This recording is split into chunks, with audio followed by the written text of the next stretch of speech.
So first of all, even though my dad can be really busy as a lawyer, I appreciate that he still finds time to bond with us, may it be through movie nights or eating out in restaurants.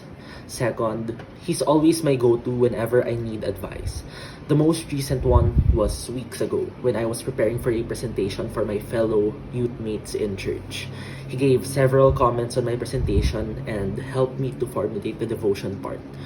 My dad also prevented me from leaving my audience astray, as without him, I would have included a pagan and definitely non-biblical practice into my devotion about a biblical way to tackle mental health issues.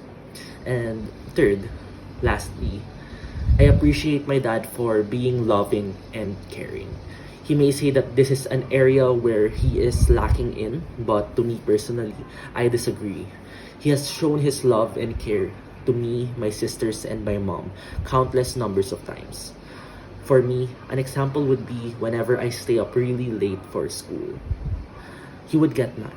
Sometimes I get annoyed, but soon I realize that he just wants me to be healthy, well rested, and to avoid procrastination.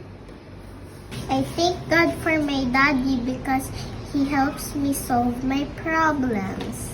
My dad teaches me how to solve math problems. Alam mo ba na magaling si daddy sa math? And also, he teaches me 3 digits, addition, and subtraction.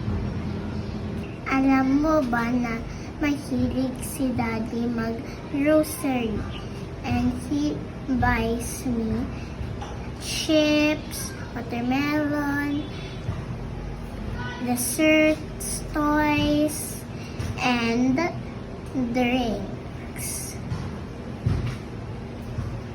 When I was in grade 3, there was a father and son camping event held in our school. It was a really happy memory. There were no problems nor arguments, and in that one day, we got to do a lot of stuff that we never or barely even do currently, such as hunting for grasshoppers. I remember that my classmate bullied me and said I am not pretty, so my dad told me this: I am pretty the way I am. And it makes me happy. And my dad told me that I should forgive her. Happy Father's Day, Daddy, from your favorite son, Miguel. Happy Father's Day, Daddy, from your little princess, Jack's Amazing. Don't forget to subscribe to my channel and follow. Bye!